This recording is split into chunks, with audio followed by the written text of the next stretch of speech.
The James Webb Space Telescope pointed into the oldest reachable darkness and found galaxies that had no right to be there, fully formed, chemically mature, massive beyond what any model predicted. And they existed so early in cosmic time that fitting them into our understanding of how the universe began requires something extraordinary. The standard answer has always been clean. The Big Bang created everything. Space, time, matter, all of it.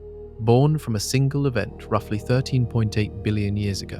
Before that, by the standard model's own rules, there was nothing to detect and nothing to ask about. Webb is making that answer harder to hold. We are going to move through what the telescope actually found, why it breaks the timeline, what physicists are seriously proposing in response, and why some of those proposals point to something that existed before the universe we live in had even started. If you find this kind of science worth following, subscribe now. We cover it carefully, and we are just getting started. Prepare yourselves. We begin. The James Webb Space Telescope does something that sounds impossible. It looks into the past. Every object in the universe emits or reflects light, and light travels at a fixed speed. When you look at something far enough away, the light reaching your eye left that object long ago. A star 1,000 light years away appears as it was 1,000 years ago. A galaxy 1 billion light years away appears as it was 1 billion years before today. Distance and time are the same measurement in space. Webb was built to exploit that fact at an extreme scale. Its primary mirror stretches nearly 21 feet across, made from 18 hexagonal gold-coated segments that work together as a single surface. That size matters because the light Webb is hunting has been traveling so long and stretched so thin by the expansion of the universe that it arrives as infrared radiation rather than visible light. Human eyes cannot detect infrared. Webb was engineered specifically to catch it. The telescope sits roughly 1 million miles from Earth, parked at a gravitationally stable point called the second Lagrange point. At that distance, it can keep its instruments cold enough to detect faint infrared signals without interference from the warmth of Earth or the heat of our star. The engineering required to place a 21-foot mirror precisely at that location, unfold it in space after launch, and cool it to nearly negative 448 degrees Fahrenheit represented decades of effort and nearly $10 billion in development. The reason that investment existed was a specific scientific goal: push the observable universe back further than Hubble ever could. Hubble, launched in 1990, transformed astronomy by revealing galaxies at distances previously impossible to image. Its observations helped pin down the age of the universe and showed astronomers the early stages of galaxy formation. For decades, Hubble defined the frontier. Webb was designed to go beyond that frontier entirely, into a window of cosmic time called the epoch of reionization, the period roughly 200 million to 1 billion years after the Big Bang, when the first stars were igniting and the first galaxies were beginning to take shape. The theory behind that target was well developed before Webb ever launched. Standard cosmological models predicted what those early galaxies should look like: small, irregular, chemically simple, still assembling themselves from hydrogen and helium clouds. The universe was young, and its building blocks had barely begun to organize. Early galaxies should be rough drafts. Webb's first deep field image, released in July 2002, covered a patch of sky smaller than a grain of sand held at arm's length. Inside that patch were thousands of galaxies, many of them extraordinarily distant. Scientists began analyzing the data, expecting to find exactly what the models described. What they found did not match the description. Some of the most distant objects in that image, galaxies existing within the first few 100 million years of cosmic time, appeared far too large, far too bright, and far too structured. They carried signatures that models placed much later in cosmic history. The telescope built to confirm our understanding of the early universe had returned data that put that understanding under pressure instead. That pressure has only increased since. The early results raised an immediate question inside the scientific community. Was Webb seeing measurement errors, or was it seeing something real that the standard model of cosmology had failed to predict? The answer to that question pulls towards something far deeper than a calibration problem. And to understand why, you first need to understand what the standard model actually claims about the beginning of everything. Most people carry a version of the Big Bang that is slightly wrong, and that slight wrongness matters enormously when Webb's data enters the picture. The common version goes like this: there was a massive explosion, and the universe expanded outward from it. That image, an explosion in space, is the wrong frame. The Big Bang was an expansion of space itself. There was no pre-existing void that the universe exploded into. Space, time, energy, and matter all came into existence together. The event did not happen inside anything. It was the beginning of the container, along with everything inside it. That distinction is scientifically critical. An explosion in space implies a before and an outside. The Big Bang, as described by standard cosmology, implies neither. The singularity at the origin point represents a boundary in physics. Equations that describe how the universe evolves break down at that boundary. Time as a measurable property did not exist before the Big Bang, because the Big Bang is where time began. This model is called lambda CDM. The lambda refers to the cosmological constant, Einstein's term describing the energy driving the accelerating expansion of space. CDM stands for cold dark matter, the invisible form of mass that provides the gravitational scaffolding around which galaxies form. Together, these two components form the backbone of modern cosmological prediction. Lambda CDM makes very specific claims about how structure forms over time.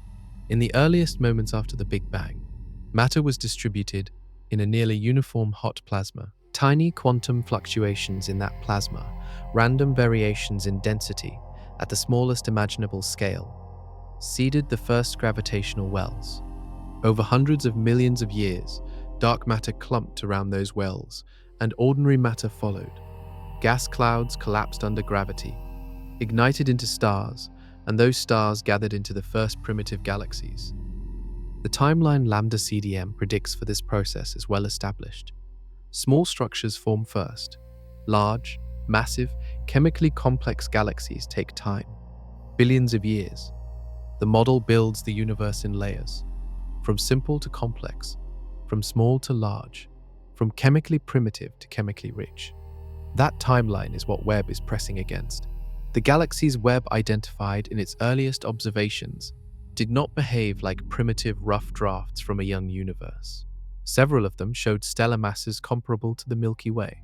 Some showed the spectral signatures of elements heavier than hydrogen and helium, elements like carbon, oxygen, and magnesium, which are only produced inside stars over multiple generations of stellar birth and death. A galaxy filled with those heavy elements has already completed multiple cycles of star formation. Stars had to form, burn through their fuel, explode as supernovae scattering those heavy elements outward, and then new stars had to form from the enriched material. That process takes time. The galaxies Webb found appeared to have completed that entire cycle, while the universe was still in what should have been its earliest and most primitive phase. One widely discussed paper, published after Webb's first year of science operations, described a population of massive galaxy candidates, whose existence, if confirmed at their estimated distances, would require the universe to have formed stars at rates far exceeding what lambda CDM allows in that time window. The researchers were careful with their language, calling the results a tension rather than a contradiction. Because science moves carefully when established models face challenge, the tension is real. Multiple independent teams have now confirmed that Webb's early galaxy detections push against the boundaries of standard predictions in ways that simple measurement error does not explain away. And the deeper the telescope looks, the more acute that pressure becomes. In early 2203, a team analyzing Webb data identified a set of galaxy candidates that pushed the anomaly into sharper focus. These objects appeared at redshifts, placing them within the first 400 million to 700 million years after the Big Bang. At those distances and ages, the standard model predicts galaxies should be assembling their first stellar populations, building mass slowly, carrying almost none of the heavy chemical signatures that come from advanced stellar evolution. The galaxies in this Webb dataset carried stellar masses estimated at tens of billions of times the mass of our star. Some candidates reached numbers approaching 100 billion solar masses. To place that in context, a galaxy of that mass in the modern universe represents a mature, fully assembled system, the kind of structure that lambda CDM models expect to take several billion years to build. These galaxies appeared to have reached that mass in under 700 million years. The researchers who published on these findings did not claim the model was broken. They were precise and cautious, as published science requires. They described the results as candidates requiring spectroscopic confirmation, meaning the distance estimates needed to be verified through direct measurement of the galaxy's light spectra, rather than photometric estimation alone. Some early Webb detections at extreme distances have been revised after spectroscopic follow-up placed them closer than initial estimates suggested. However, a significant portion of the flagged galaxies survived that follow-up confirmation. Their distances held, their masses remained extraordinary. The anomaly did not dissolve under closer examination, it deepened.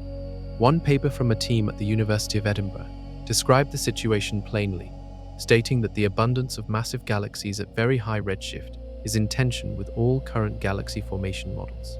That is a significant admission from working cosmologists. These are people who built careers on lambda CDM and are now facing data that strains its predictions at the most fundamental level. The specific mechanism that makes this so difficult to explain is the star formation rate required. To build a galaxy of 100 billion solar masses in under 700 million years, the universe would need to convert gas into stars, with an efficiency that standard models treat as physically implausible. Current models cap the fraction of available gas that can realistically become stars within a given time frame. Webb's massive early galaxies seem to demand that this cap be broken, or that the models governing early star formation are missing something significant. A parallel problem emerged alongside the mass issue. The chemical signatures in several of these galaxies showed levels of metal enrichment, the astronomers' term for elements heavier than hydrogen and helium, that implied multiple complete cycles of stellar birth. Nuclear burning and supernova death had already occurred. That is a generational process. Stars live and die on timescales of millions to billions of years. Several complete generations had apparently already passed inside galaxies that the universe had barely had time to form. The mechanism driving this was absent from every standard model on the table. Something in the very early universe was either forming stars faster than physics currently allows, or the starting conditions for those galaxies were already more advanced than a universe born purely from the Big Bang should have provided. That second possibility is where the conversation takes its sharpest turn. Before the implications can fully land, one concept needs to be completely clear, because everything in this story depends on it. Redshift is how astronomers measure cosmic distance and cosmic age simultaneously. When a light source moves away from an observer, the waves of light it emits get stretched. They shift toward the red end of the spectrum. The faster the source moves away, the greater the shift. In an expanding universe, every distant galaxy is moving away from us, because the space between us is growing. The further away the galaxy, the faster that recession, and the greater the redshift. This creates a direct relationship. Measure a galaxy's redshift, and you know two things at once: how far away it is, and how old the light you are receiving actually is. A redshift of 1 means the light left its source when the universe was roughly half its current age. A redshift of 6 means the light left when the universe was less than 1 billion years old. A redshift of 10 pushes back to within the first 500 million years after the Big Bang. Webb's most extreme detections have registered redshifts above 10. Several confirmed galaxies now sit at redshifts between 10 and 13, and some candidates push even further. At redshift 13, Webb is receiving light that left its source when the universe was roughly 300 million years old.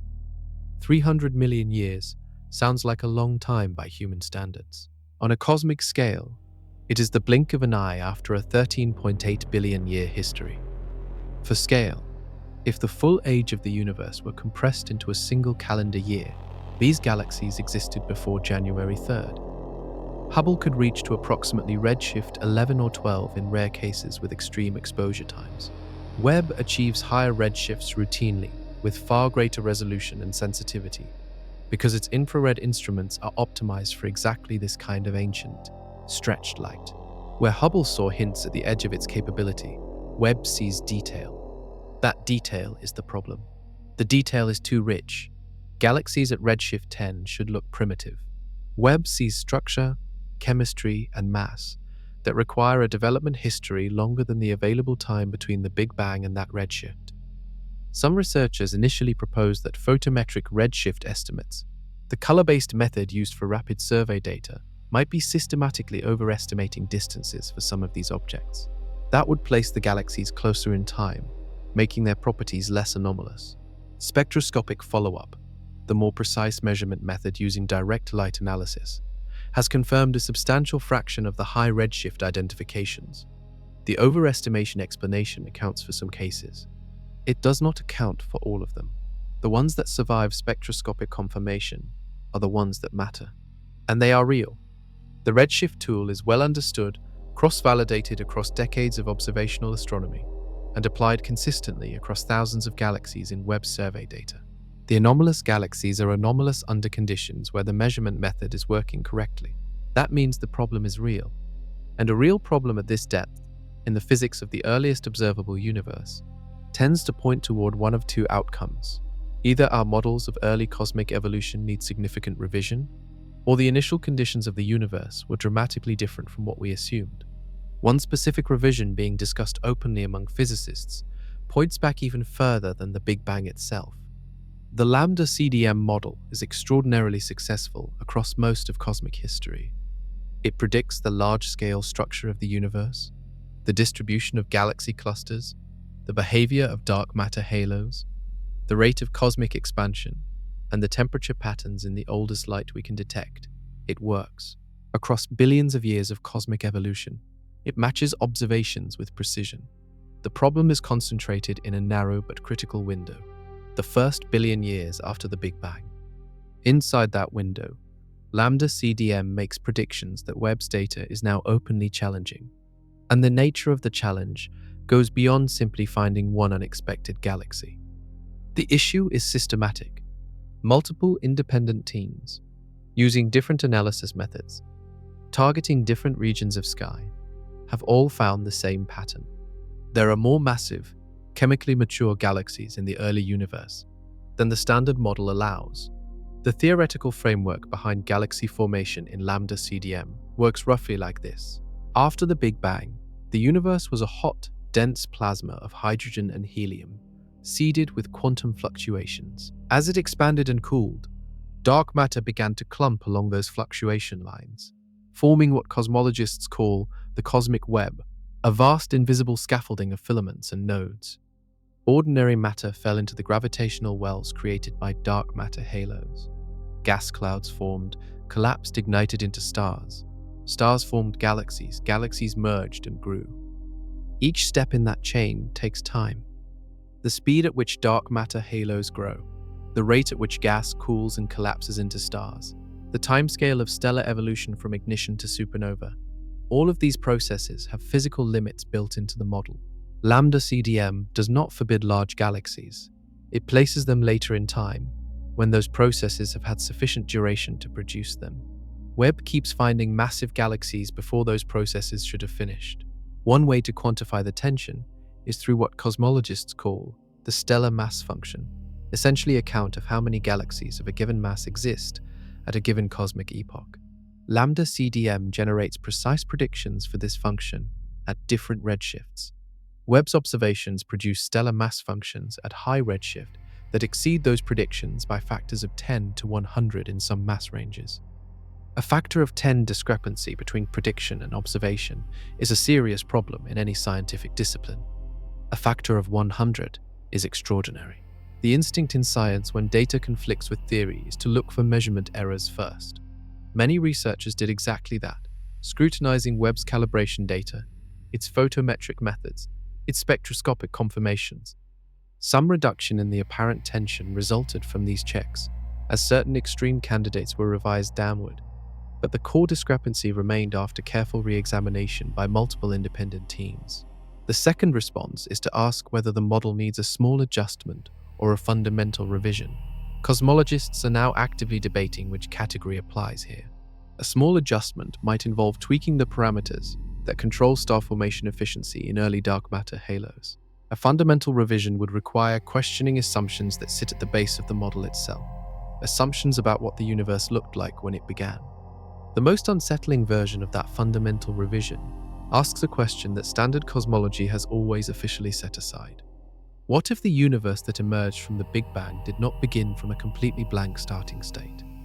To understand why Webb's findings reach as far back as they do, there is one more layer of standard cosmology to examine, a layer called inflation, and why its own internal tensions were already visible before Webb ever launched. The Big Bang model, in its most basic form, describes how the universe evolved from an initial hot, dense state. It explains the abundance of light elements like hydrogen and helium formed in the first few minutes. It predicts the cosmic microwave background radiation, the faint thermal glow left over from the moment the universe cooled enough for light to travel freely. Both of those predictions match observations with remarkable accuracy. But the original Big Bang framework, without modification, produces two problems. The first is called the horizon problem. The cosmic microwave background radiation is almost perfectly uniform in temperature across the entire observable sky. Regions of the sky separated by billions of light years show temperature differences of less than 1 part in 100,000. For that uniformity to exist, those regions had to be in thermal contact at some point, meaning they had to be able to exchange energy. At the speeds and timescales available in a standard Big Bang expansion, those regions could never have communicated. The uniformity has no explanation inside the standard framework. The second is called the flatness problem. Measurements of the universe's geometry show it is flat to an extraordinary degree of precision. A universe born from the Big Bang tends toward curvature, unless its initial energy density is tuned to extreme precision from the very first instant. The standard model has no mechanism for that tuning. Inflation was proposed in the 1980s to resolve both problems. The theory adds a phase of violent exponential expansion to the very beginning of cosmic history, lasting a tiny fraction of a second after the Big Bang.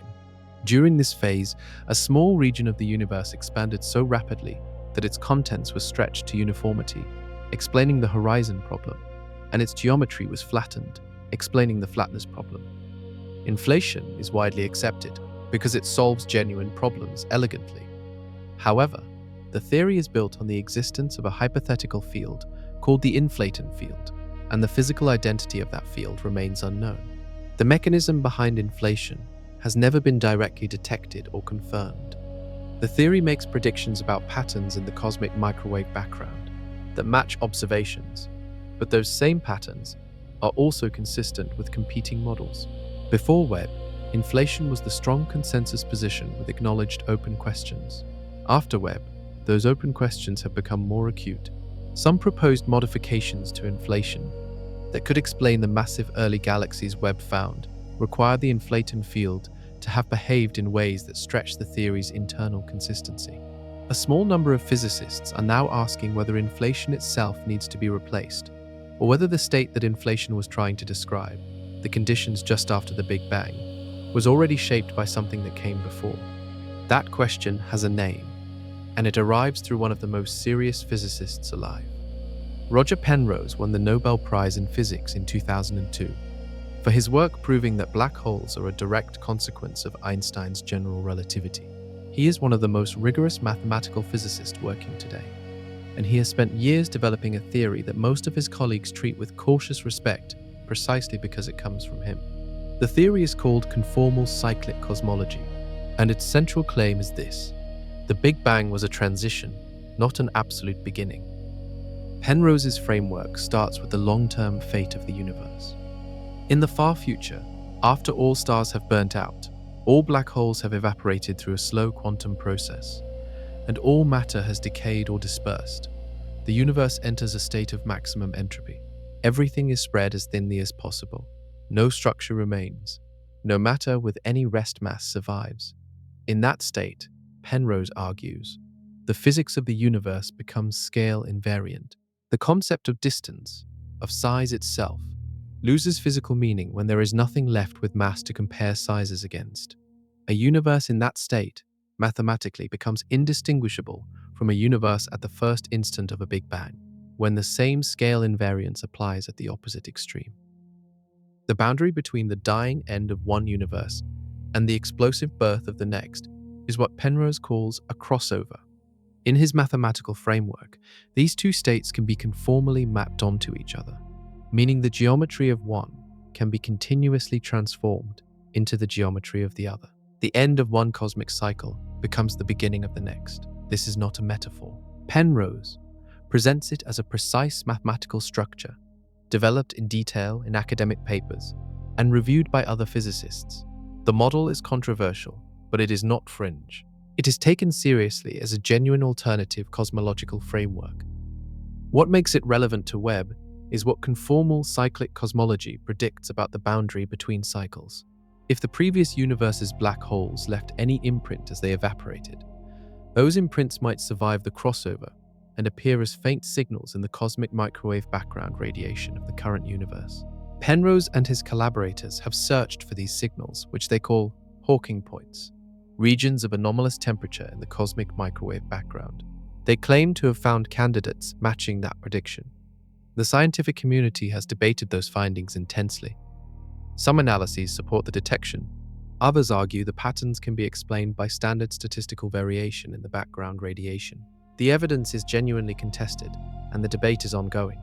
But the conceptual door Penrose opens is significant. If the universe inherited any structure from a previous cycle, if certain large-scale features or energy distributions crossed over from a prior era of cosmic history, then the universe that emerged from what we call the Big Bang did not start from zero. Some of the massive early galaxies Webb found would need a head start to exist, when and where they do. Penrose's framework is one of the only physically serious proposals that offers a mechanism for that head start. The implications extend far beyond galaxy formation. The phrase "before the Big Bang" sounds straightforward, but immediately runs into one of the hardest problems in all of physics. Time itself may not have existed before the Big Bang, which makes the word "before" technically meaningless. This is the standard position in cosmology. Time, in the framework of general relativity, is a dimension of space-time. Space-time began with the Big Bang. Asking what existed before the Big Bang is, by this logic, equivalent to asking what is north of the North Pole. The question assumes a reference frame that does not exist. Stephen Hawking and James Hartle developed a model in the 1980s that makes this precise. In their no-boundary proposal, the universe's history, when described using the mathematics of quantum mechanics, has no sharp starting edge. Time near the Big Bang curves into a spatial dimension, the way a geographic pole curves into surrounding territory. There is no moment labeled zero with a before on the other side. The universe simply is, complete and self-contained, with its apparent temporal beginning being a feature of the geometry rather than an absolute wall. This is a serious, widely respected piece of theoretical physics, and if correct, it means questions about conditions before the Big Bang are not just unanswered but unanswerable, because the category of before does not apply. However, Penrose's conformal cyclic cosmology challenges this framing directly. In his mathematical treatment, the crossover between cosmic cycles preserves a form of physical continuity. Time, in the conventional sense, does not persist across cycles, but information encoded in the geometry of one cycle can influence the geometry of the next. The structures that form in one universe can, in principle, leave their fingerprints on the starting conditions of the next. Other theoretical frameworks open similar possibilities. Loop quantum cosmology, a theory that applies quantum mechanics directly to the structure of space and time, models the Big Bang as a bounce. In this picture, a prior universe existed, contracted under its own gravity, and reached a state of extreme density at which quantum effects reversed the collapse and triggered a new expansion. The Big Bang becomes the rebound point of a prior contraction rather than an absolute beginning. Loop quantum cosmology makes testable predictions about specific patterns in the cosmic microwave background, and in the gravitational wave background, the extremely faint ripples in space-time produced by the earliest energetic events. Those predictions have not yet been confirmed or ruled out, because the instruments required to detect the relevant signals have not yet reached the necessary sensitivity. What both conformal cyclic cosmology and loop quantum cosmology share is a rejection of the absolute beginning.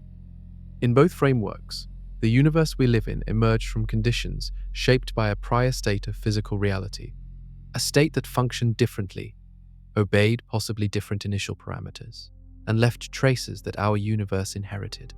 The massive early galaxies that Webb revealed are structurally advanced beyond what a universe born from a completely blank initial state should produce so quickly. If inherited structure crossed a boundary from a prior era, even partially, even faintly, it would give those galaxies exactly the kind of head start their existence seems to require. That is a theory.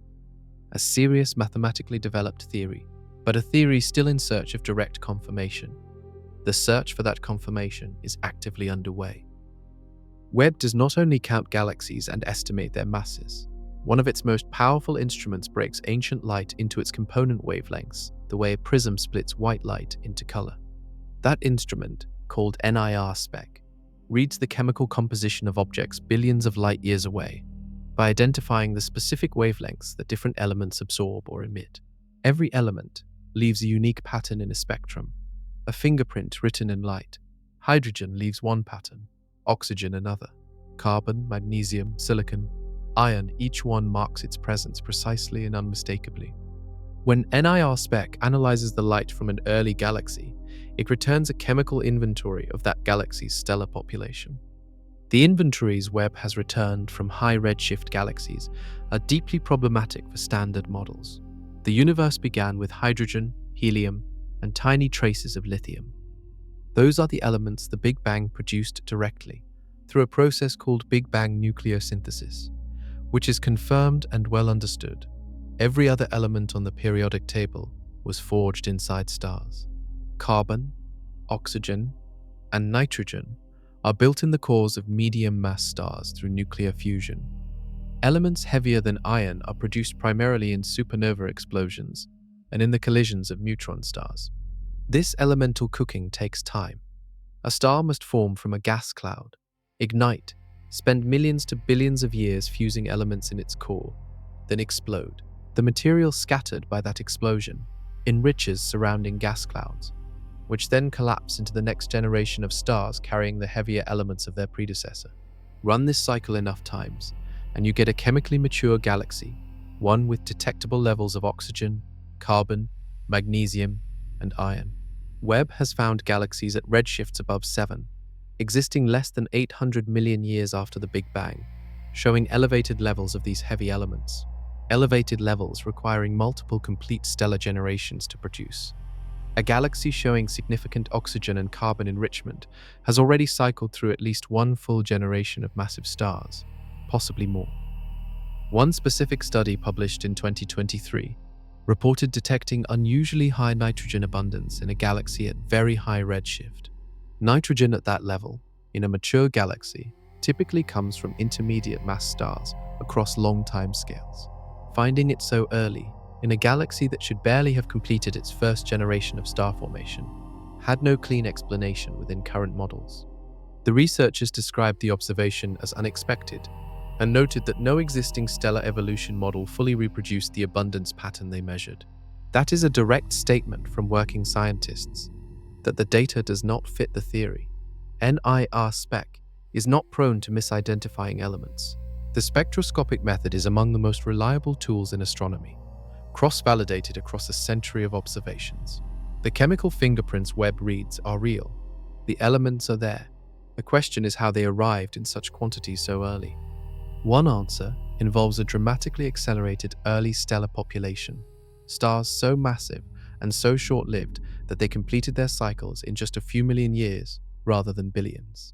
These theoretical early stars, called population 3 stars, are predicted by cosmological models but have never been directly observed. They would have been composed almost entirely of hydrogen and helium and would have burned extraordinarily hot and fast before exploding.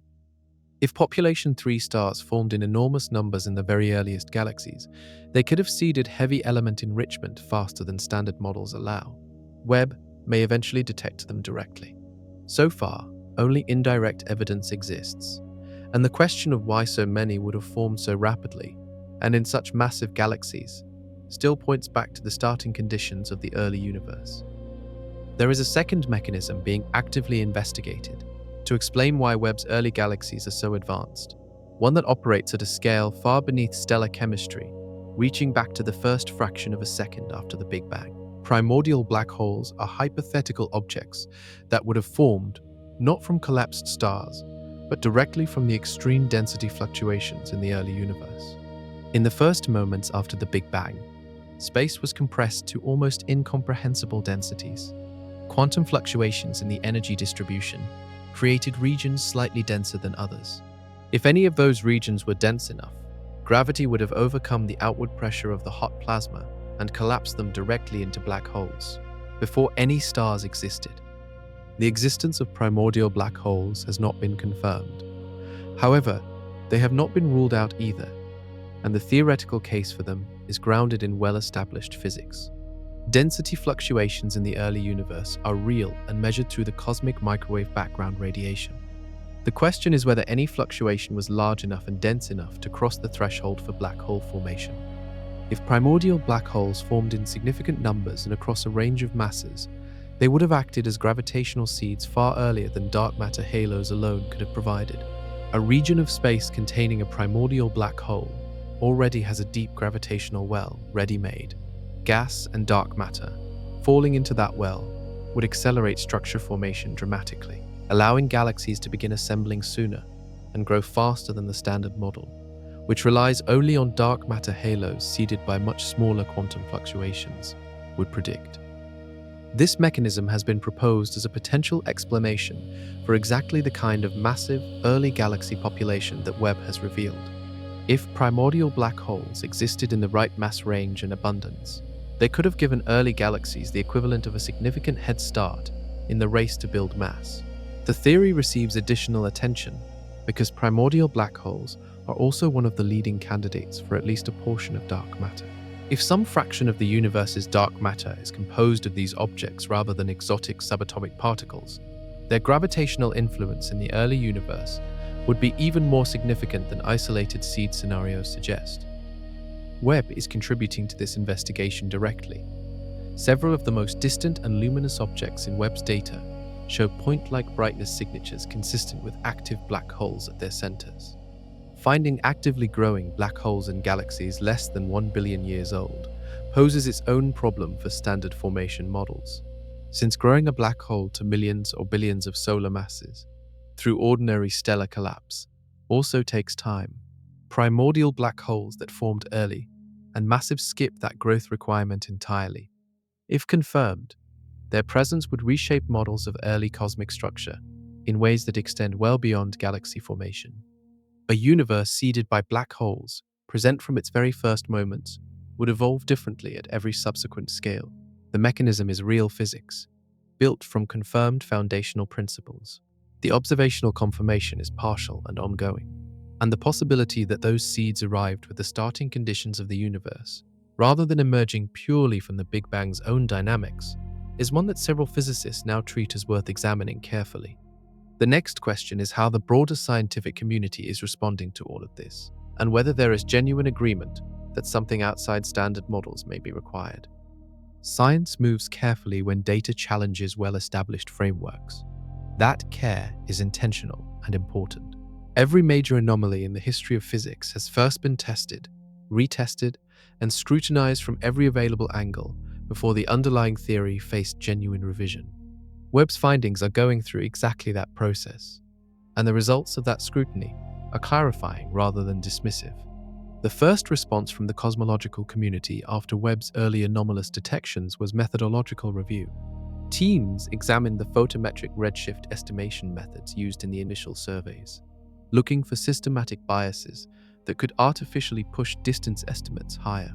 Some early extreme detections were revised after spectroscopic confirmation placed them at lower redshifts than initially estimated.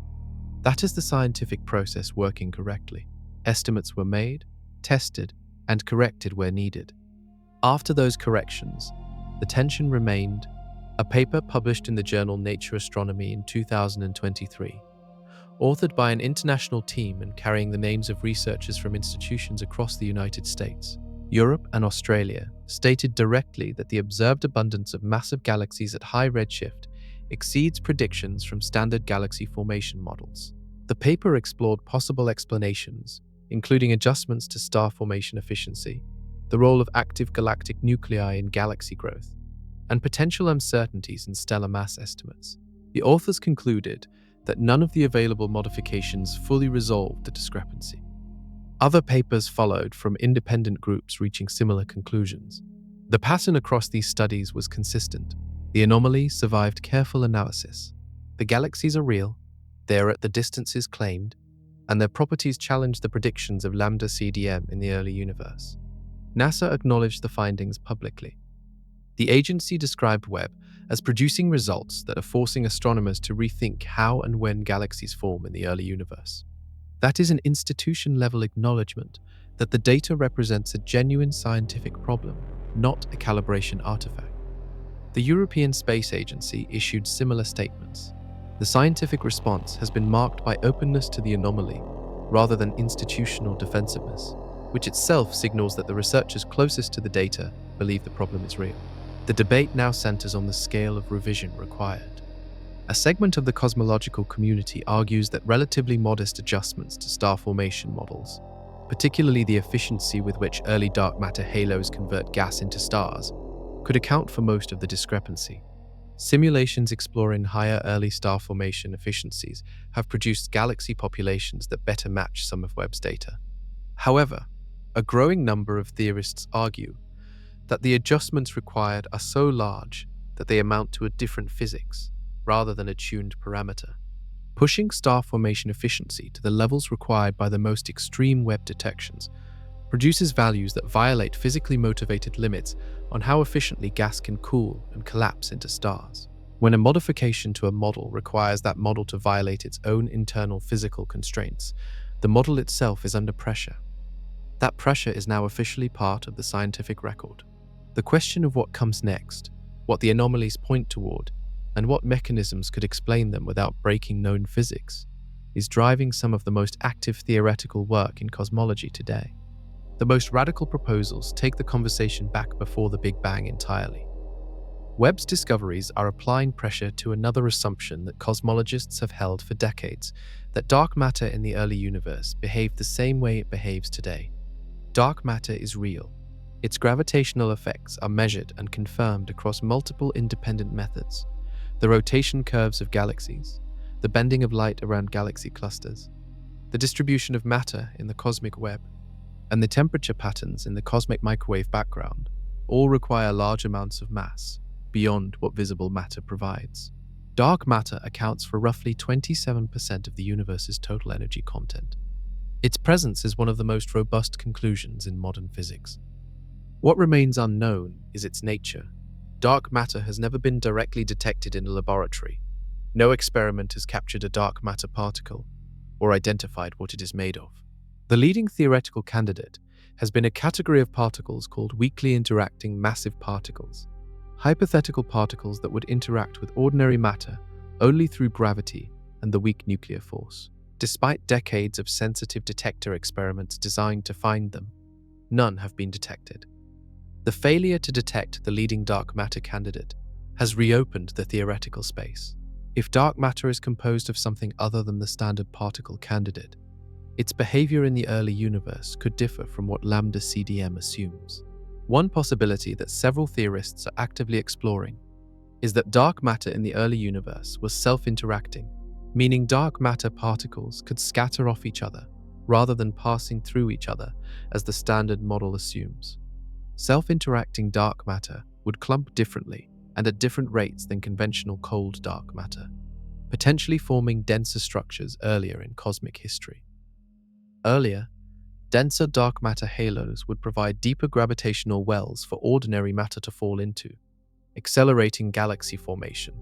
A universe with self-interacting dark matter in its early phases would produce more massive galaxies earlier than lambda CDM predicts, which aligns with what Webb is finding. This is a theory, a seriously developed physically motivated theory, actively studied and published in peer-reviewed literature. It has not been confirmed observationally, and the specific parameters required to match Webb's data are still being worked out. A separate line of investigation concerns a specific property of dark matter, called its temperature. Cold dark matter, the standard assumption, moves slowly and clumps on small scales first. Warm dark matter, composed of lighter, faster-moving particles, would suppress structure on small scales and possibly enhance it on larger scales through a different distribution of primordial density fluctuations. Some researchers have proposed that warm dark matter models better reproduce certain features of the galaxy population, Webb has observed. Again, this remains contested. Warm dark matter faces its own constraints from other observations and has not been confirmed. The core issue these proposals address is the same. The dark matter model embedded in lambda CDM may need revision, and the revision may need to be large. If the nature of dark matter differs from the standard assumption in ways that affect early structure formation, then the universe Webb is seeing in its first billion years is operating by rules that our current best model does not fully capture. Dark matter's true behavior in the very early universe may be one of the keys to explaining what Webb found, and finding that key requires tools and experiments that are only now being designed. Webb revealed something about the internal structure of early galaxies that deepens the anomaly beyond simple mass arguments. Several of the most distant galaxies in Webb's survey data contain what astronomers call old stellar populations. These are stars already in the late stages of their lives. Stars that formed much earlier than the galaxy around them appears to have assembled as a unified structure. They are red, cool, and evolved, carrying all the hallmarks of stars that have been burning for hundreds of millions of years. Finding aged stars inside a very young galaxy is like finding adults in a maternity ward. The individuals existed before the institution that currently houses them. The stars in these populations formed before the galaxies that contain them had reached their present structure. That means some process was igniting stars across regions of space before those regions had fully collapsed into organized galactic systems. Star formation was outpacing galaxy assembly. In standard models, these processes are linked. Dark matter halos form first. Ordinary matter falls in. The gas cools and collapses. Stars ignite inside the forming galaxy. The stars and the galaxy grow together through this sequence. Finding stellar populations significantly older than the assembled structure around them breaks the expected sequence. One interpretation is that smaller proto-galactic systems, loose clumps of gas and early stars, were forming and enriching their local environment before they merged into larger structures. The stars formed early in these clumps, aged, and then the clumps later merged to build the larger galaxy that Webb is now observing. The old stars are survivors of those earlier, smaller systems. This interpretation is physically plausible. Galaxy mergers and hierarchical assembly are real and well-documented processes in cosmic history. The question is timing. For these early galaxies at high redshift to contain significantly aged stellar populations, the precursor clumps must have been forming stars even earlier, pushing the onset of star formation back toward and potentially beyond the first few 100 million years after the Big Bang. How far back does that chain go? Webb cannot answer that directly, because at some point the universe becomes opaque to the wavelengths Webb detects. The cosmic microwave background radiation represents the wall beyond which no optical or infrared telescope can see. Before the universe was about 380,000 years old, light could not travel freely. Everything before that moment is hidden behind that thermal curtain. The old stars Webb is finding in early galaxies formed after that curtain, but before what models expected. They are pushing the start of the star formation story back toward the earliest accessible moments of cosmic history, and they are doing it consistently across multiple independent detections in Webb's survey data. The mechanism that ignited those first stars so early, in sufficient numbers to leave a detectable aged population inside the first organized galaxies, is one of the genuinely open questions the Webb data has placed on the table. The answer may require physics operating at the boundary between the observable universe and whatever preceded it. Webb has an additional tool for reaching deeper into cosmic history than its mirror size alone would allow: gravitational lensing, mass curves space-time. This is one of the core predictions of general relativity, and it has been confirmed and measured across hundreds of observations. When a massive object, such as a galaxy cluster, sits between Earth and a more distant object, the cluster's gravity bends the light from the distant source around it. That bending can act like a natural telescope, magnifying and brightening objects that would otherwise be too faint or too small to resolve. The effect is called gravitational lensing. Webb uses gravitational lensing deliberately. By targeting massive foreground galaxy clusters, known to produce strong lensing, the telescope achieves effective magnifications of factors ranging from a few times up to dozens of times, allowing it to resolve structures in background galaxies that no direct observation could reach. The clusters themselves become instruments. The Hubble Space Telescope pioneered this method and used it effectively for decades. Webb applies it with dramatically higher resolution and infrared sensitivity. The combination of advanced optics and lensing magnification allows Webb to image galaxies at redshifts that would otherwise fall below any telescope's detection threshold. What lensing-enhanced Webb observations have revealed in the most magnified targets adds another layer to the anomaly. Several lensed high redshift galaxies that Webb has imaged in detail show internal structure within their first few 100 million years of existence. Clumpy regions of star formation, proto-disk formations, regions of elevated chemical enrichment concentrated in specific areas rather than uniformly distributed. This level of internal organization in a very young galaxy implies that whatever drove its early development was operating with spatial structure, not randomly. Random processes produce uniform distributions. Structured outcomes require structured inputs. A galaxy showing chemically enriched star-forming regions, clustered in specific zones, at very early cosmic time, had those zones seeded by something. The something may be primordial density fluctuations that were larger and more pronounced than standard inflation predicts. Or it may point to the presence of early black holes acting as localized gravitational anchors. Some of Webb's most detailed lensing observations have also revealed extremely compact objects within early galaxies that may represent the first supermassive black holes observed in the process of formation. One cluster of detections has been discussed in published papers as potential candidates for what are called little red dots. Compact, very red sources at high redshift with luminosity signatures suggesting active, growing black holes embedded inside heavily star-forming galaxies. The nature of little red dots remains under active investigation. Some researchers interpret them as young galaxies with central black holes driving rapid enrichment. Others have proposed more exotic explanations. The data is genuine. The interpretation is still being worked out. What lensing gives Webb, beyond raw magnification, is the ability to examine the internal physics of early galaxies, rather than treating them as point sources. That internal view is revealing that early galaxies were more structured, more chemically complex, and more internally organized than standard models predicted. The deeper Webb looks, the more organized the early universe appears. And an organized early universe is one that raises sharp questions about where that organization came from. Every telescope that looks deep into space eventually runs into a wall. The cosmic microwave background radiation is that wall. It is the oldest light we can detect with any instrument. The thermal glow left over from a moment 380,000 years after the Big Bang, when the universe cooled enough for electrons to combine with protons and form neutral hydrogen atoms. Before that moment, the universe was an opaque plasma, so dense and hot that light could not travel more than a short distance before being scattered. The universe was effectively a fog.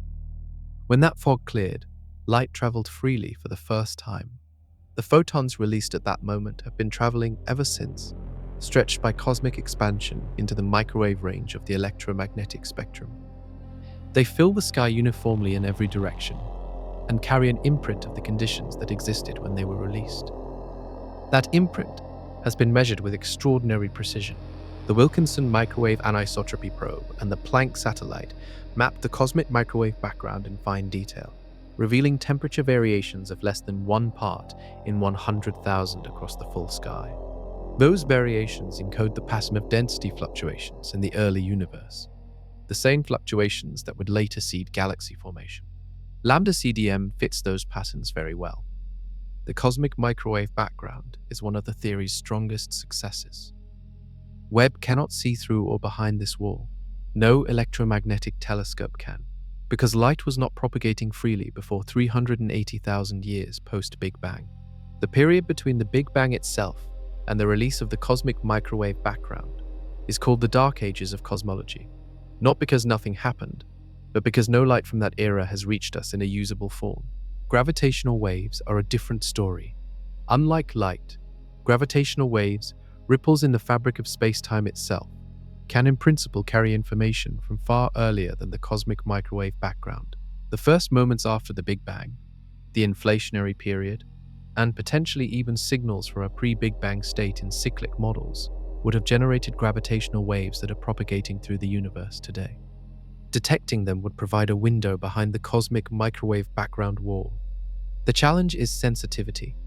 Gravitational waves from the very early universe are predicted to be extraordinarily faint, far below the detection threshold of current instruments like the Laser Interferometer Gravitational Wave Observatory, which is optimized for detecting gravitational waves from compact object mergers rather than the primordial background. Proposed space-based gravitational wave detectors, including the Laser Interferometer Space Antenna, currently in development by the European Space Agency, are designed with sufficient sensitivity to potentially detect primordial gravitational wave signals. If launched and operational in the coming decades, these instruments might push observation back beyond the cosmic microwave background wall for the first time. In the meantime, Webb presses as close to that wall as electromagnetic observation allows. The galaxies it finds within the first few 100 million years of cosmic history are the last visible markers before the universe becomes opaque to its instruments. What Webb is finding in those final visible moments is already extraordinary enough to suggest that the era behind the wall was even more eventful than the models assumed. The idea that the Big Bang was a beginning is deeply embedded in both popular understanding and scientific culture. But among theoretical physicists, a serious and growing conversation treats it as a transition instead. The distinction matters.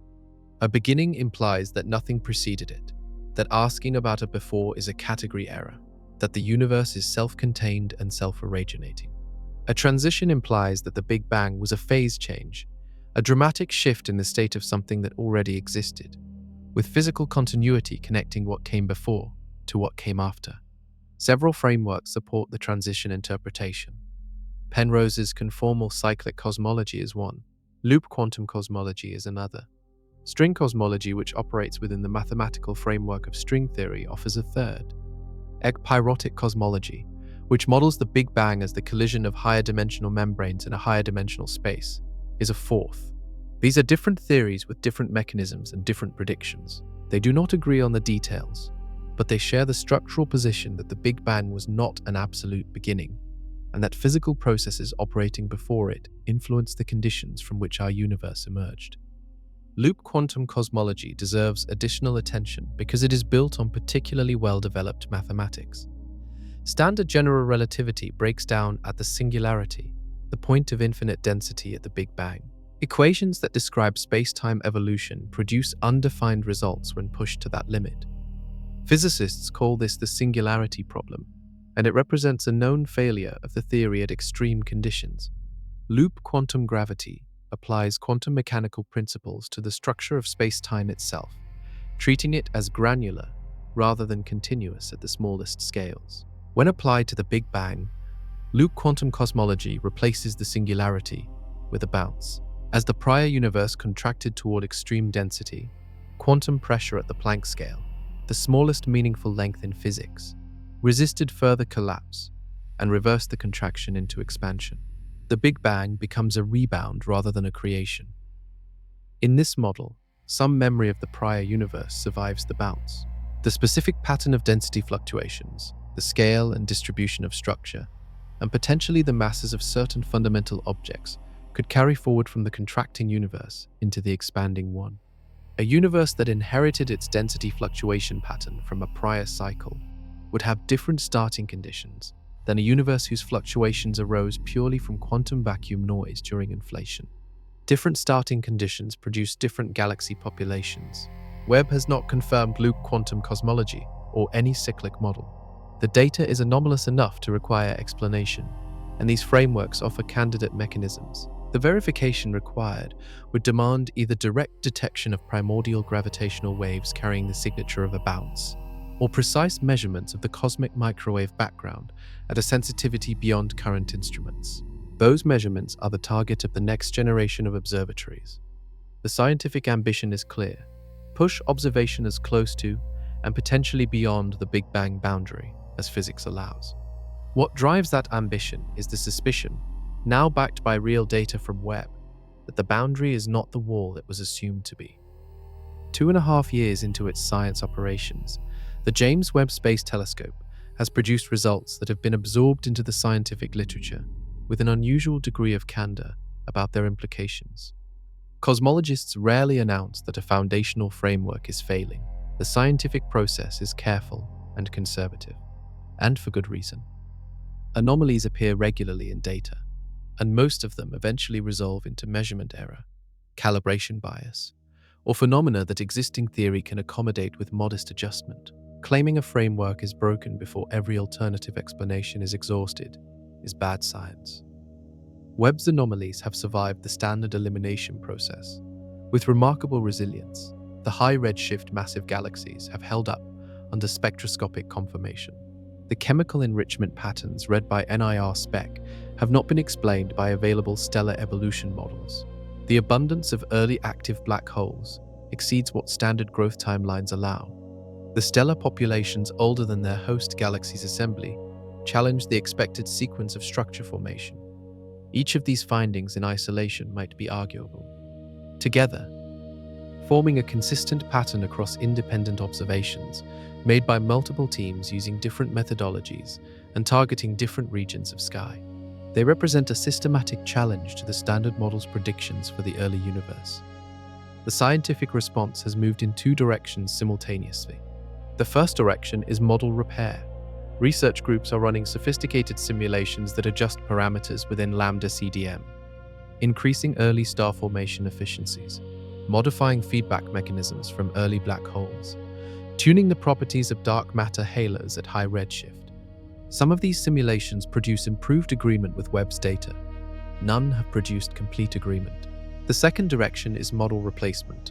A smaller but growing contingent of theorists is arguing that the adjustments required to fit Webb's data within lambda CDM are large enough to constitute a different theory.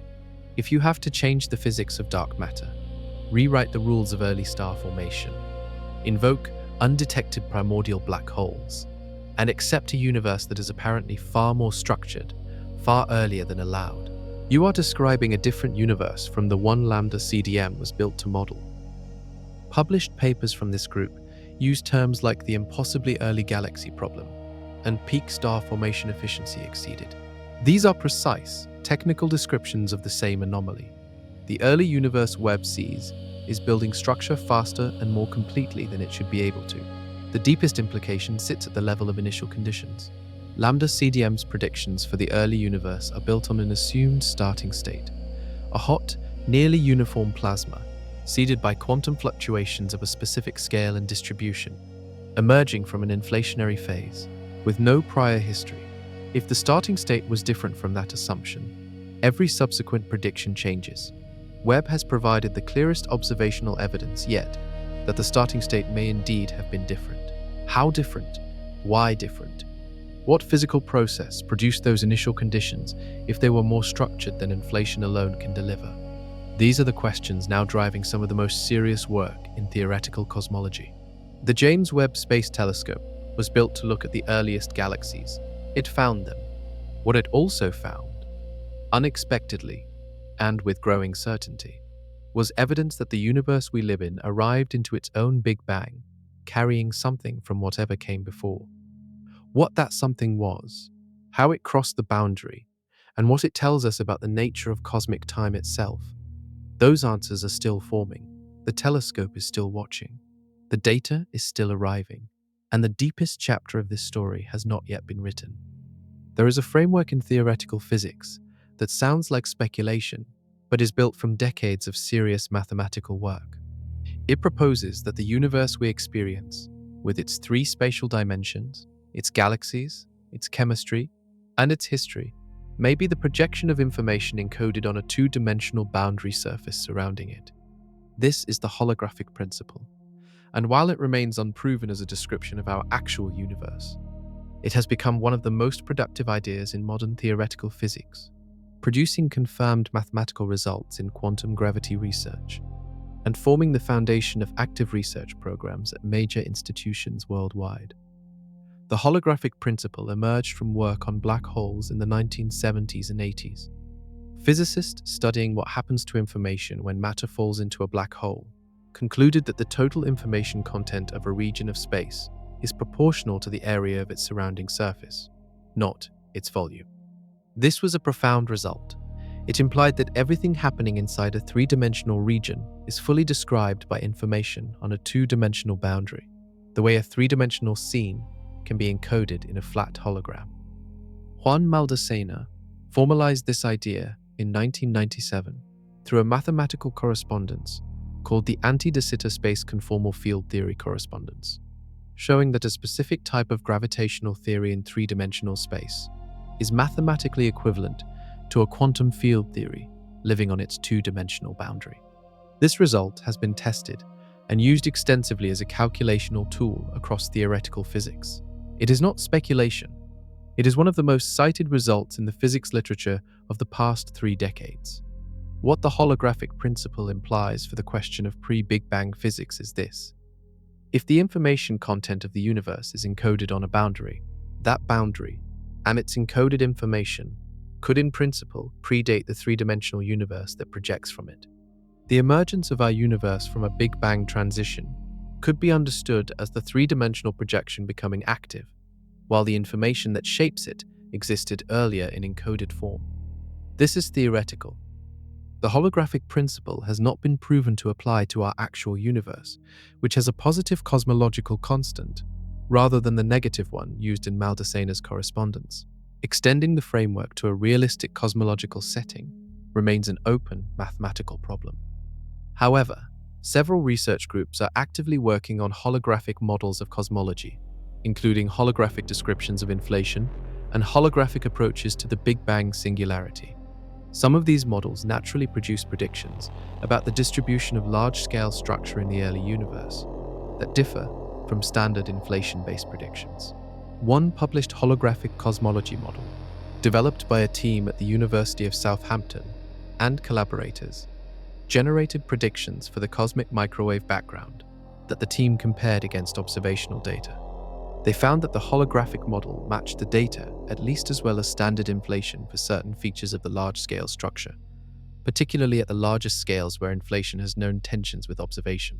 If holographic descriptions of early cosmology continue to develop and make testable predictions that Webb's data can constrain, they may provide a framework in which pre-Big Bang information, encoded on the boundary from which our universe projected, is a physically meaningful concept rather than a metaphysical one. The boundary, in that picture, would be the true origin, and the Big Bang would be the moment the projection switched on. In Webb's survey data, a class of objects appeared that had no clear place in any existing model. They were compact, extraordinarily red, and bright enough to be detected at distances placing them within the first billion years of cosmic time. Researchers began calling them little red dots, a descriptive term that stuck because no theoretical category had yet been assigned to them. Their redness comes from a combination of factors. Some of their light has been redshifted by cosmic expansion, as expected at great distances. But spectroscopic analysis revealed an additional source of redness. Dense dust and actively forming stars inside these objects were absorbing shorter wavelengths of light and re-emitting it at longer, redder wavelengths. The objects were simultaneously dusty and energetically active. Dust in a galaxy is a byproduct of stellar evolution. Dust grains form from heavy elements expelled by dying stars, particularly silicon, carbon, and oxygen compounds. Finding significant dust in an object less than 1 billion years old requires that multiple stellar generations have already lived and died within it, scattering their chemical products across the galaxy's interstellar medium. The little red dots appear dusty at epochs when the universe should not yet have had time to produce that much dust. Standard dust production models struggle to account for the quantities implied by the observed redness at those redshifts. Beyond the dust, spectroscopic analysis of several little red dots revealed broad emission lines in their spectra. Broad emission lines are a signature of gas moving at extremely high velocities around a compact central mass. That signature is associated with active galactic nuclei, the term for the central regions of galaxies where supermassive black holes are actively accreting matter. The accreting gas moves so fast under the black hole's gravity that the Doppler broadening of its spectral lines becomes measurable. Finding active galactic nucleus signatures in objects at these redshifts implies that supermassive black holes, containing millions or billions of times the mass of a typical star, were already active and growing less than 1 billion years after the Big Bang. Growing a black hole to supermassive scales through standard accretion, the process of gradually pulling in surrounding gas, requires time. Standard models cannot grow a supermassive black hole from ordinary stellar mass seeds in under 1 billion years without pushing accretion rates to levels that exceed physical limits on how fast a black hole can consume matter. Primordial black holes, already present at high mass from the earliest moments of the universe, bypass this growth problem entirely. They arrive massive. They do not need time to grow to the required scale. A paper published in 2904, examining a subset of confirmed little red dots, found that their black hole masses, estimated from the broad emission line widths, were surprisingly large relative to the stellar masses of their host galaxies. In the modern universe, black hole mass and galaxy stellar mass follow a tight proportional relationship. In the little red dots, the black holes appear disproportionately massive relative to their surroundings. This inversion of the expected relationship suggests the black holes did not grow alongside their galaxies in the standard coevolutionary way. They were already large before their galaxies fully assembled around them, which points again towards seeds that arrived with the universe's earliest conditions rather than growing from within its standard evolutionary sequence. One of the foundational assumptions of all cosmological models is that the physical constants governing the universe, the speed of light, the strength of gravity, the fine structure constant controlling electromagnetic interactions, have always had the values they carry today.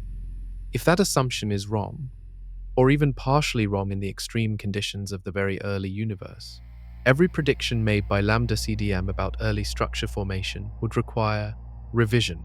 Varying fundamental constants are a serious subject in physics, addressed in peer-reviewed literature, and tested through multiple independent methods. The most direct tests involve looking at very distant astronomical objects and measuring whether the physical processes happening inside them, processes governed by known constants, match what those constants would predict at local conditions. Quasars, extremely luminous active galactic nuclei, powered by rapidly accreting supermassive black holes, provide one testing ground. The spectral lines produced by atoms in quasar environments encode the values of physical constants at the time and location the light was emitted. By measuring those spectral lines at high redshift and comparing them to laboratory values, physicists can constrain how much the constants could have varied over cosmic time. Most measurements find consistency with constant values across cosmic time. Some measurements have found hints of variation, particularly a possible variation in the fine structure constant, but these results remain contested and have not been confirmed at a level that compels the physics community to accept them. Webb's spectroscopic capability adds precision to this search. NIR-SPEC can measure atomic spectral lines in galaxies at redshifts above 10 with unprecedented accuracy, extending the time baseline over which constant variation can be tested. If the fine structure constant, or any other fundamental parameter, differed even slightly in the early universe, the signatures would appear in the chemistry of those early galaxies. A small variation in the fine structure constant would change the energy levels of atomic transitions, altering which wavelengths atoms absorb and emit. A variation in the gravitational constant would change the timescales of stellar evolution and the rates at which gas clouds collapse into stars. Either variation could, in principle, allow the early universe to form stars and galaxies faster than current models predict. This is currently a frontier question with no confirmed answer. The variation hypothesis is not favored by most physicists as the primary explanation for Webb's anomalous early galaxies, because the constraints on constant variation from existing observations are already tight. However, it represents a physically real possibility that Webb's data will help constrain further. If constants were even slightly different in the first billion years, the universe we observe through Webb would have been operating under different rules in its earliest phase. The galaxies that formed under those rules would carry the signature of those differences in their chemistry, their structure, and their timing. Webb is reading exactly those signatures. The results of that reading are not yet conclusive on the question of varying constants. But the data Webb is generating will be used to produce the tightest constraints yet on whether the physical laws governing galaxy formation in the early universe are exactly the same as the ones governing it today. Webb is approaching a boundary that no amount of engineering or funding can overcome, a horizon defined not by technology, but by the physics of light itself. The observable universe has a finite size. Light has traveled at the same fixed speed throughout cosmic history. The universe has a finite age. These three facts together mean that light from sources beyond a certain distance has not had time to reach us. The observable universe extends roughly 46 billion light-years in every direction, a sphere defined by the distance light has traveled since the Big Bang, expanded by the stretching of space itself. Within that sphere, everything that has emitted light we can detect in principle is accessible. Beyond it, nothing is, regardless of how powerful the telescope. Webb is pressing toward the inner edge of that accessible volume. The most distant confirmed galaxies Webb has detected sit at redshifts above 13, corresponding to a look-back time of over 13.4 billion years old, and a period when the universe was roughly 300 million years old. Webb's design goal was to reach redshift 15 or higher in its deepest exposures. Based on performance data from its first 2 years of operations, reaching that goal appears achievable. At redshift 15, Webb would be observing light emitted when the universe was roughly 250 million years old. At that epoch, according to standard models, the very first generation of stars should be just beginning to form. Detecting them directly would confirm or challenge predictions about population 3 stars, the hypothetical first stellar generation formed from pure hydrogen and helium with no heavy elements. No confirmed population 3 star has ever been observed. Beyond redshift 15, the cosmic microwave background wall appears. Webb cannot penetrate it. The universe before 380,000 years remains hidden from any electromagnetic instrument. The scientific significance of approaching this limit is immense.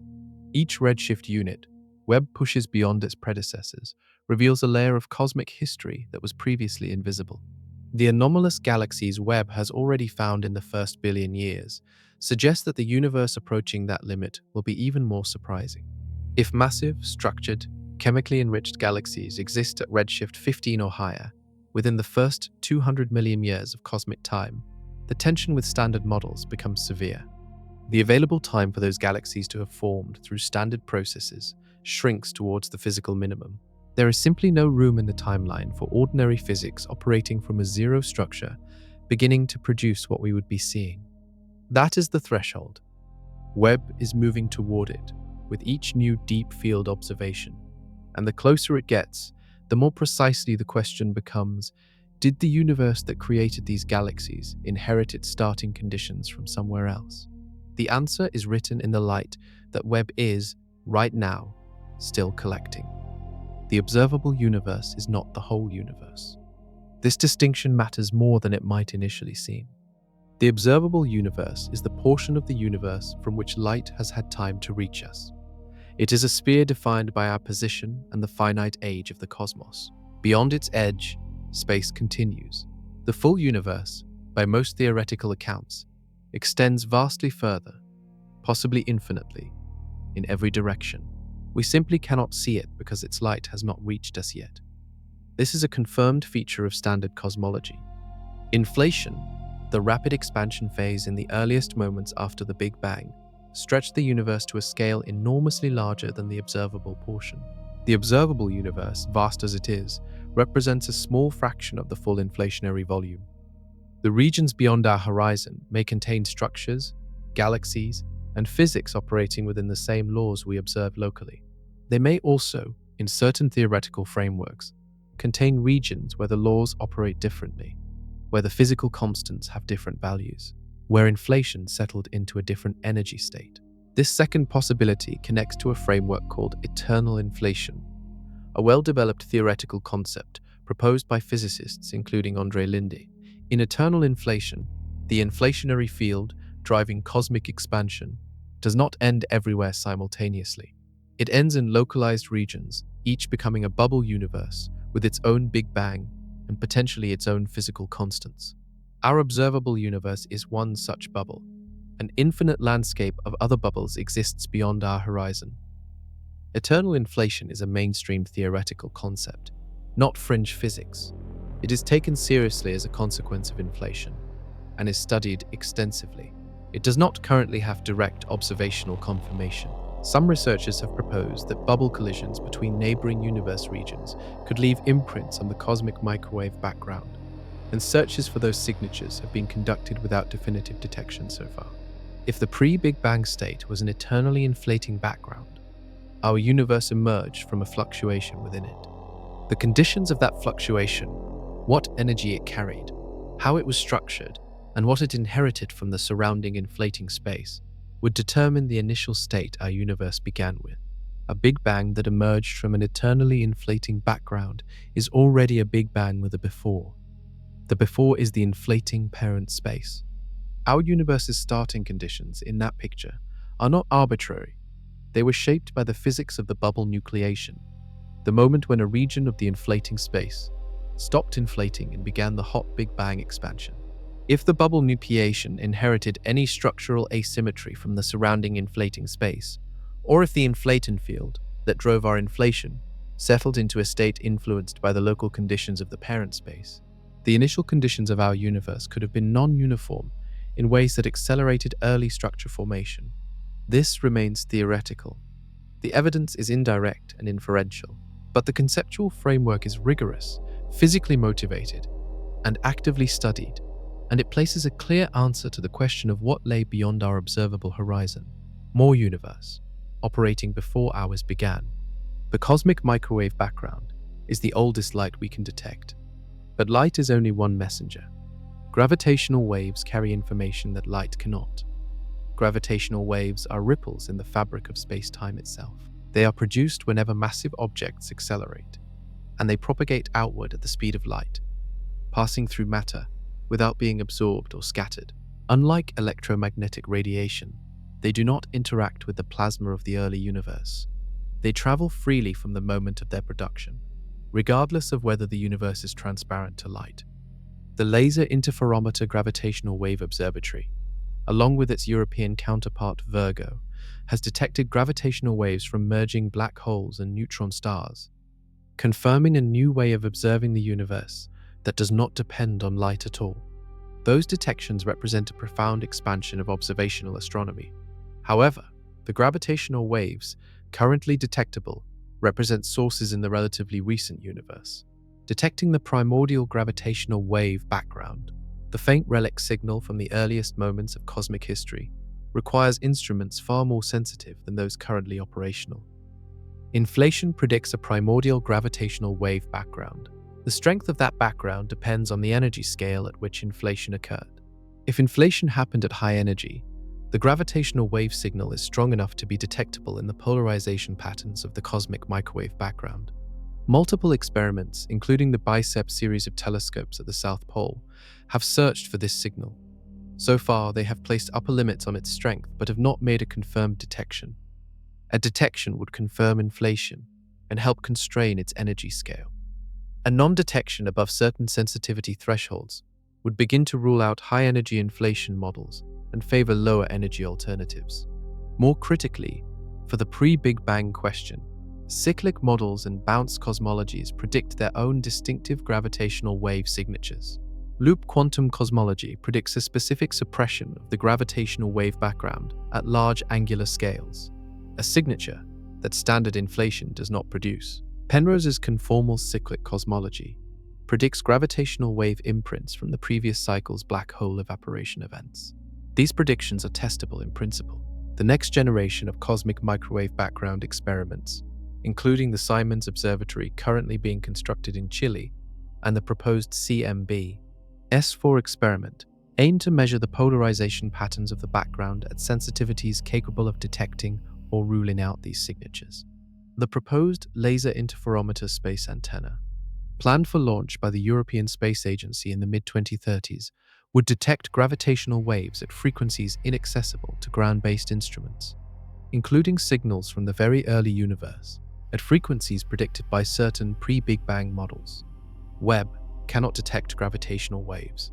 But what Webb is finding in the early galaxy population is generating the scientific motivation and urgency to build the instruments that can.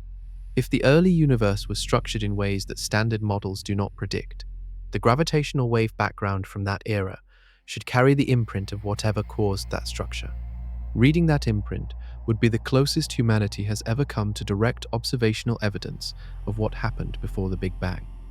Physics has a deep and unresolved problem called the information paradox. It began with black holes and now reaches into the question of cosmic origins. The paradox starts with a confirmed fact: black holes evaporate. Stephen Hawking showed in 1974 that quantum effects near a black hole's event horizon cause it to radiate energy slowly over time. This radiation, called Hawking radiation, carries the black hole's mass away in the form of thermal particles. Given enough time, any black hole will evaporate completely and disappear. The paradox is what happens to the information describing everything that ever fell into the black hole. In standard quantum mechanics, information is conserved. It cannot be destroyed. But if a black hole evaporates completely and the Hawking radiation it emits is purely thermal and carries no specific information about what fell in, the original information appears to be lost. Quantum mechanics says that is impossible. Physicists have spent decades attempting to resolve this conflict. The leading current resolution holds that information is not lost, but encoded in subtle correlations within the Hawking radiation. Correlations so complex they appear thermal, but are actually structured. The black hole radiates in a way that is, in principle, decodable. Information survives, but in a form that is practically impossible to reconstruct. This resolution, developed through work on holographic principles and string theory, implies something profound. The geometry and quantum state of a black hole encode everything that ever fell into it, on the surface of the event horizon. The interior of the black hole is, in a precise mathematical sense, described by its boundary. Extend that logic to the cosmic scale. If the universe itself has a boundary, as the holographic principle suggests, and if information falling into a collapsing phase of a prior universe is encoded on the surface, that becomes the boundary of the next universe, then the transition between cosmic cycles is not a loss of information. It is a transformation of information from one form to another. Penrose's cyclic model carries a version of this idea. The information of the previous cosmic era, encoded in the geometry of its final state, maps conformally onto the initial state of the next. The Big Bang, in this framework, is a geometrical transformation of encoded information, rather than a creation from nothing. If that is correct, the early universe our universe entered at the Big Bang was not a blank page. It was a page already written in a language carried forward from a prior reality. Reading that language in the structures of the early universe is precisely what Webb is attempting, and the anomalies it is finding suggest the writing is there. Whether those anomalies represent inherited information from a prior cosmic era or something else entirely is a question still open at the edge of current physics. But the question itself, which once seemed purely philosophical, is now being asked with real observational data in hand. Webb's discoveries have done something beyond revealing anomalies. They have generated a roadmap for the next generation of instruments, a roadmap shaped specifically by the questions Webb's data has made urgent. Several observatories currently in development or early construction were designed before Webb launched, with scientific goals that have now become significantly more pressing given what Webb has found. Others are being proposed specifically in response to Webb's anomalous early universe results. The Nancy Grace Roman Space Telescope, currently scheduled for launch in the mid-2020s, and developed by NASA, will conduct wide-field infrared surveys covering areas of sky roughly 100 times larger than Webb's typical deep-field images. Where Webb trades coverage for depth, Roman trades depth for coverage. Its surveys will produce galaxy counts at high redshift across large sky areas, allowing the statistical properties of Webb's anomalous early galaxy population to be measured at a scale that goes far beyond current sample sizes. If the massive early galaxies Webb found are genuinely overabundant relative to standard predictions, Roman's wide-field surveys will quantify exactly how overabundant they are. That quantification is necessary for determining whether parameter adjustments within lambda CDM can account for the discrepancy. or whether the model requires structural revision. The extremely large telescope, being constructed by the European Southern Observatory on a mountaintop in Chile, will, once operational, carry a primary mirror roughly 130 feet across, making it by far the largest optical and infrared telescope ever built. Its spectroscopic capability will allow detailed chemical analysis of individual galaxies at redshifts that push toward the limit of Webb's detection range. Where Webb can identify and broadly characterize early galaxies, the extremely large telescope will dissect their chemistry with far higher precision.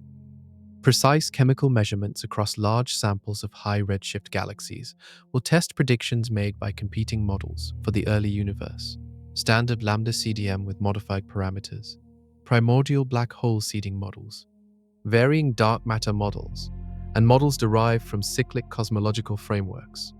All make distinguishable predictions about the chemical enrichment patterns in the first galaxies. The Simons Observatory and the proposed CMB S4 experiment will measure cosmic microwave background polarization at sensitivities capable of detecting the primordial gravitational wave background if it falls within currently predicted ranges. A detection would confirm inflation's energy scale. A non-detection above current limits would begin to rule out certain high-energy inflation models. Crucially, these experiments are also sensitive to specific polarization signatures predicted by pre-Big Bang models. If cyclic models or bounce cosmologies leave detectable imprints on the cosmic microwave background, these next-generation instruments are designed to find them. The collective ambition of these instruments is clear. Physics is preparing to answer the question Webb has sharpened. What were the initial conditions of our universe, and did they have a cause that predates the Big Bang? Science has a word for situations where a leading framework faces systematic challenge from data it cannot explain. That word is crisis.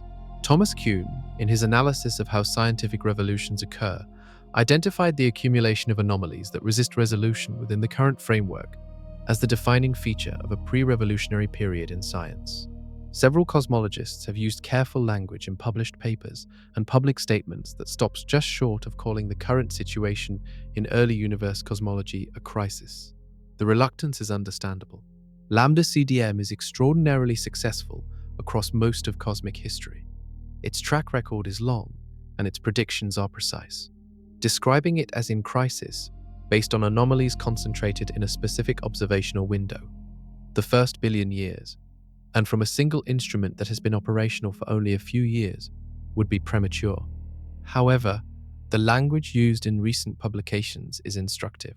Terms like in tension with standard predictions, in excess of model expectations, and requiring physics beyond current frameworks appear in papers from research groups at major institutions.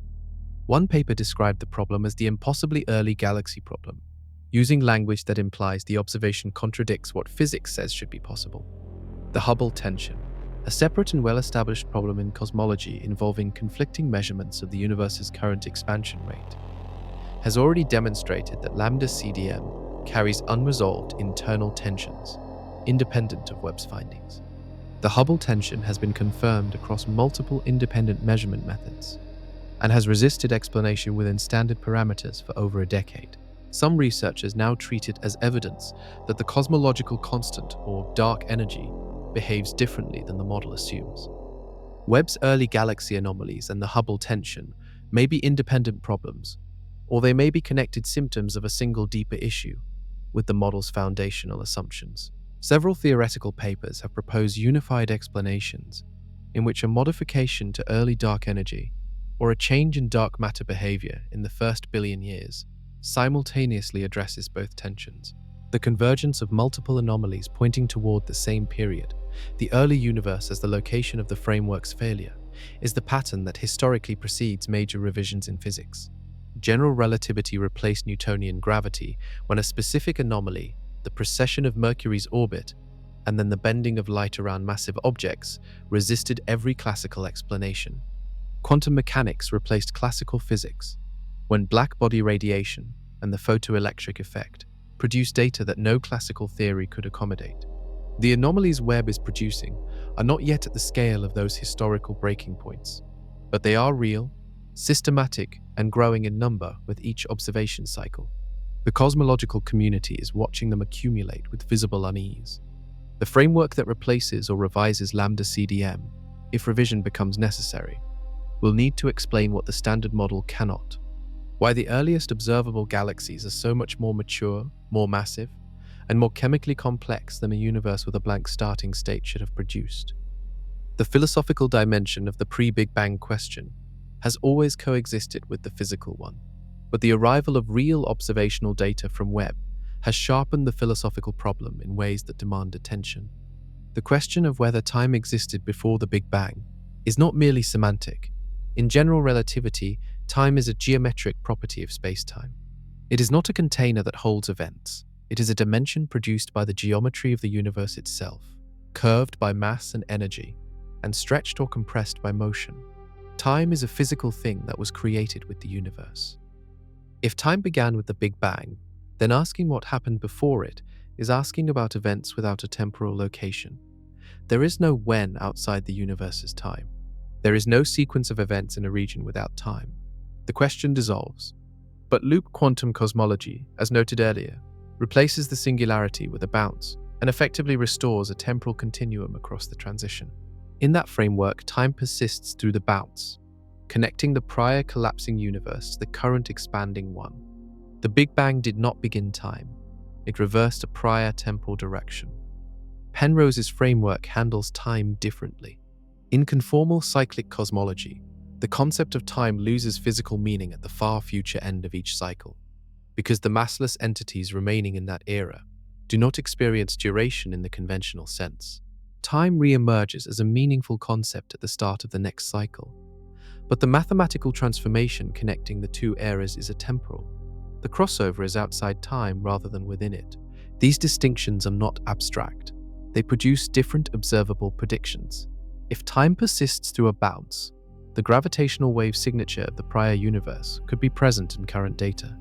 If time does not persist, and only information survives a conformal transformation, the signatures would be subtler, encoded in geometric patterns rather than wave amplitudes. The cosmic microwave background data, gathered by Planck, has been analyzed for signatures consistent with both frameworks, both remaining conclusive, with patterns present that are consistent with standard inflation, and also with certain aspects of cyclic models.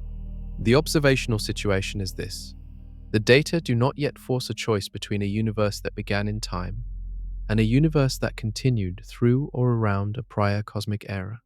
But Webb is generating the observational pressure that may eventually force that choice.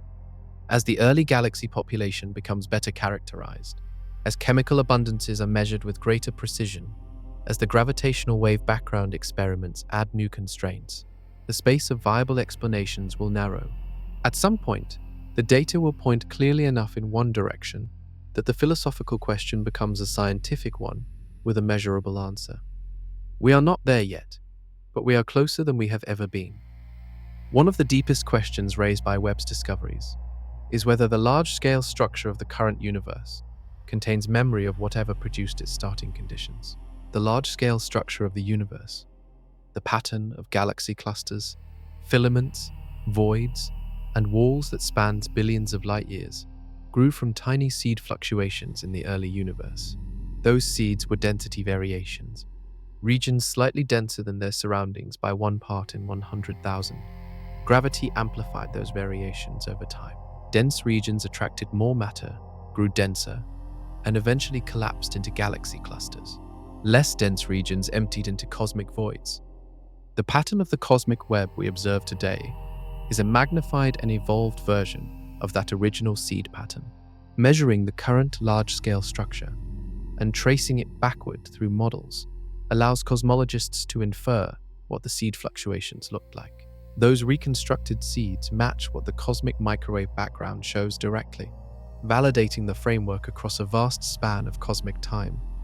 If the seed fluctuations were produced purely by quantum noise during inflation, their statistical properties should follow a specific pattern called scale invariance, meaning fluctuations of all sizes should have approximately equal amplitude. The cosmic microwave background data shows close to scale invariance. Lambda CDM is built around this result. Cyclic models predict deviations from scale invariance at specific scales. Bounce models predict specific features in the power spectrum of the seed fluctuations that differ from standard inflation. These deviations are small and require high precision to measure, but they are calculable and therefore testable. Webb cannot directly measure the seed fluctuation spectrum, but by measuring the statistical properties of the early galaxy population across large samples, Webb contributes data that constrains the seed conditions. If the galaxy distribution at high redshift shows patterns inconsistent with scale-invariant initial conditions, it points toward a different origin for the seeds. Several researchers have noted that the distribution of Webb's anomalous early galaxies across different regions of sky shows clustering patterns that may be worth comparing against predictions from different initial condition models. This analysis is in early stages and no definitive conclusion has been reached, but the methodology is sound. The large-scale structure of the universe may be the most accessible record of its origins. Reading that record carefully, across the scales Webb explores and across the wider scales future surveys will cover, is one of the central programs of 21st century cosmology. If the seeds that grew into today's cosmic web were themselves shaped by a prior era, the web we live in carries that memory. Distributed across billions of light-years of space, encoded in the positions and velocities of galaxies, the fingerprints of whatever came before the Big Bang may already be present. The instruments needed to read them clearly are being built right now. Among the theoretical responses to Webb's anomalous early galaxy data, one framework operates at a scale that dwarfs even the cyclic universe model. It is called the multiverse, and in the specific form relevant here, it arises naturally from the physics of eternal inflation. The multiverse is not one theory, but a family of related ideas. The version most directly connected to early universe cosmology follows from the eternal inflation picture described earlier. If the inflaton field, driving cosmic expansion, continues inflating in most regions, while ending locally in others, an infinite number of bubble universes nucleate over eternal time. Each bubble is a universe. Each may have different physical constants, different particle masses, different laws governing the behavior of matter and energy. In this landscape, our universe is one bubble among an uncountable many. Its physical constants, including the fine structure constant, the masses of fundamental particles, and the cosmological constant, took the values they have through the specifics of how our particular bubble nucleated. Other bubbles have other values. The question of why our constants are what they are has an anthropic answer. In the vast majority of bubble universes, the constants are incompatible with the formation of stars, planets, chemistry, or any structure complex enough to wonder about its own existence. We necessarily find ourselves in one of the rare bubbles where the constants permit our existence. This framework is controversial within physics because it is extraordinarily difficult to test. If other bubble universes exist beyond our observational horizon, and if bubble collisions are rare or their signatures below the detection threshold of current instruments, the multiverse remains observationally inaccessible. Some physicists argue that a framework producing no testable predictions is not science. Others argue that the multiverse makes statistical predictions. If you know you inhabit a bubble where the constants permit complexity, you can calculate the probability distribution of those constants across the set of life-permitting bubbles. The observed value of the cosmological constant, which drives the accelerating expansion of the universe, falls within the predicted range under this anthropic selection. Some physicists regard this as a genuine, if indirect, predictive success. The connection to Webb's findings is this: if the early structure formation anomalies cannot be explained by adjustments within a single universe, lambda CDM framework, and if our bubble universe nucleated from an eternally inflating background with specific properties, those nucleation conditions could have produced starting states with higher initial structure than inflation alone generates from a thermal vacuum. The anomalous galaxies would reflect the specific character of our bubble's birth, rather than a universal feature of all Big Bangs. That is speculative by any measure, but it is grounded in physical reasoning and consistent with the framework that inflation, already part of mainstream cosmology, generates when taken seriously to its logical conclusions. Webb's role in this context is to sharpen the anomalies. The more precisely the early galaxy population is characterized, the more precisely any explanation including multiverse-based ones, must predict and match the data. Speculative frameworks survive by fitting the observations. Webb is generating the observations against which they must prove themselves. The first stars that ever existed in the universe have never been directly observed, but they may be within Webb's reach, and finding them would anchor everything else this story has explored to a specific visible moment in cosmic history. Population 3 stars are the theoretical first stellar generation. Formed from pure hydrogen and helium with no heavy elements, they would have been far more massive than typical modern stars. Stars form when gas clouds collapse under gravity, and the cooling mechanism that allows collapse depends partly on the chemistry of the gas. A gas cloud with no heavy elements, only hydrogen and helium, cools less efficiently. To collapse into a star despite this inefficiency, it must be more massive than a typical modern star cloud. Theoretical models predict population 3 stars may have been tens to hundreds of times the mass of our own star. Massive stars burn intensely and briefly. A star 100 times the mass of a typical star lives for roughly 2 to 3 million years before exhausting its fuel and exploding. These first stars would have burned hot, emitting intense ultraviolet radiation that began reionizing the neutral hydrogen, filling the young universe. A process called reionization that ended the cosmic dark ages and made the universe transparent. Then, they would have exploded as supernovae, seeding their surroundings with the first heavy elements, enriching the gas clouds that would form the next stellar generation. Webb has found candidate signatures of population 3 stars in several high redshift galaxies. Specific emission line signatures, particularly those associated with helium ionization at levels that low metallicity hot stars would produce, have been identified in a small number of objects. One galaxy observed at a redshift, placing it within the first few 100 million years, showed emission features that a team of researchers argued were consistent with a population 3 stellar population embedded within a more evolved galaxy. These detections are candidates, not confirmations. The emission signatures are subtle and can in principle be produced by other mechanisms. Spectroscopic confirmation at higher resolution is needed. If population 3 stars are confirmed in Webb observations, they represent the first visible link in the chain connecting the early universe's initial conditions to the structures that followed.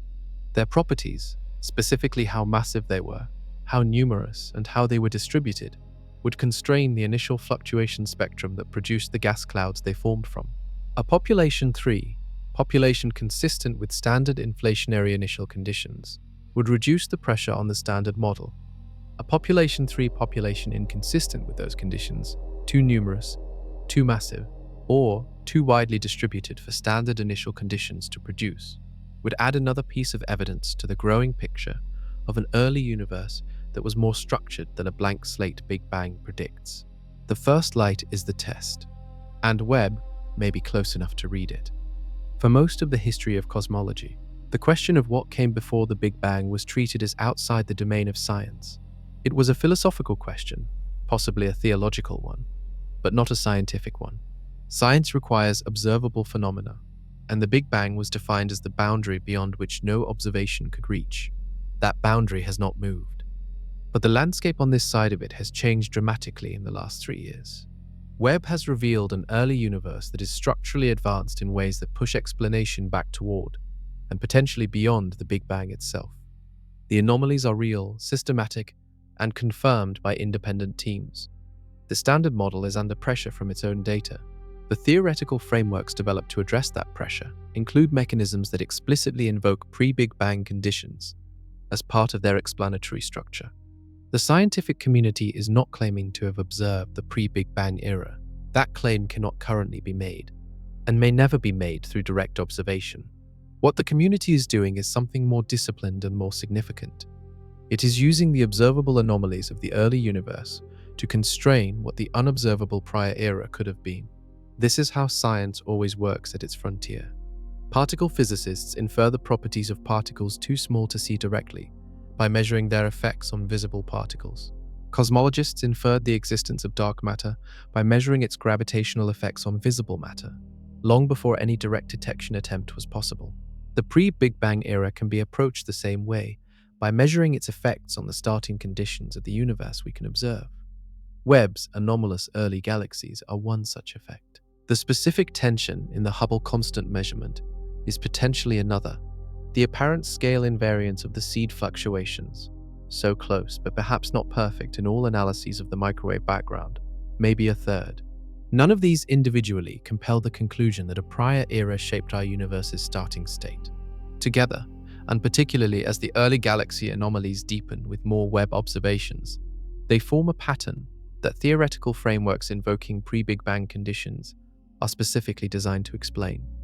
The question has changed from, is there anything science can say about before the Big Bang, to what specific properties must a pre-Big Bang state have had to produce the early universe Webb is revealing.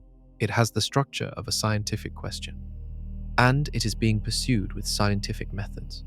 Assume, for the purpose of following the thread to its end, that future observations confirm what Webb's data currently suggests, that the early universe was more structured than a universe starting from blank initial conditions should have been, and that the most coherent explanation involves conditions inherited from a prior cosmic era. The implications operate at every scale of physics simultaneously.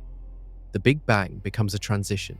Every textbook, every model, every cosmological simulation built on the assumption that the Big Bang was an absolute beginning requires revision. The boundary conditions currently placed at the Big Bang singularity become the wrong starting point. The initial state of the universe, the distribution of matter, the spectrum of density fluctuations, the properties of dark matter and dark energy, all of them carry information from an era of physical reality that preceded ours. Cosmology and quantum gravity merge more urgently. The mechanism by which pre-Big Bang information crosses into a new cosmic era operates at the intersection of general relativity and quantum mechanics, precisely the regime where neither theory alone is sufficient. Resolving the information survival question across cosmic transitions requires a quantum theory of gravity, which remains one of the greatest unsolved problems in physics. Real observational motivation would accelerate work on that problem. Our understanding of physical constants deepens. If the constants of our universe were set during a transition from a prior era rather than randomly selected during a single inflation event, the question of why they have their specific values connects to the physics of that transition. Some values may be constrained by requirements of informational continuity across cycles. Others may vary across different cycles. The fine-tuning question, why the constants permit a universe complex enough for life, gets a different kind of answer. Not anthropic selection across a multiverse, but physical inheritance from a prior process. The concept of cosmic time expands. If cyclic models are correct, our universe is one episode in an eternal or very long series of cosmic cycles. The question of origins dissolves. There is no first moment. There is only transition after transition, each universe carrying forward some memory of the one before. The human desire for a beginning and an end meets a universe that may have neither. These are large consequences. They are proportional to the scale of the question Webb has reopened. Webb's primary mission is scheduled to last a minimum of 10 years, with enough fuel reserves for potentially 20 years of operation. Every year adds data. Every observation cycle adds galaxies, spectra, chemical inventories, and structural measurements that either deepen the existing anomalies or begin to resolve them. The telescope has already fulfilled its design mission in terms of reaching the target redshift range and returning high-quality spectra of early universe objects. What it found there was not what its designers expected, and that unexpected finding is what makes its continued operation so consequential.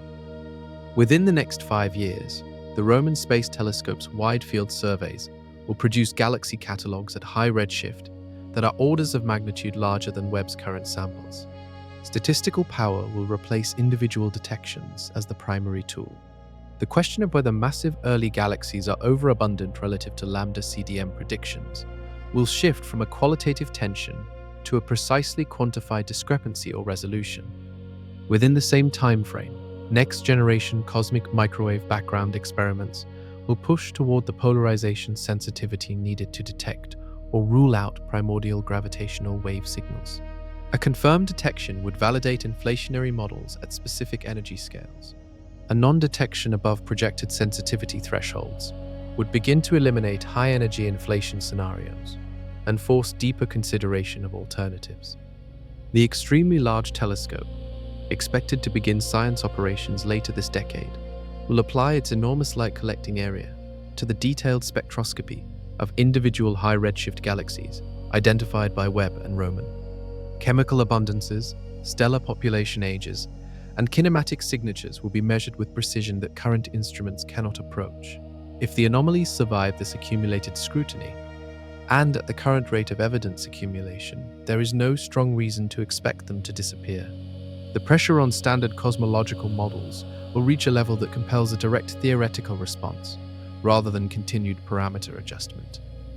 The James Webb Space Telescope did not set out to find evidence of something before the Big Bang. It set out to find the first galaxies. It found galaxies so early, so massive, and so chemically mature that explaining them within a universe starting from nothing has become one of the central unsolved problems in modern physics. That outcome, finding at the frontier of the observable universe a signal pointing back beyond it, is the kind of thing science occasionally does. It follows a question to the edge of what is known and discovers that the edge is further out than the map indicated. The map is being redrawn, the telescope is still watching, and the farthest reaches of what we can see are telling us, with increasing clarity, that our universe did not begin in silence. Something was there before the light.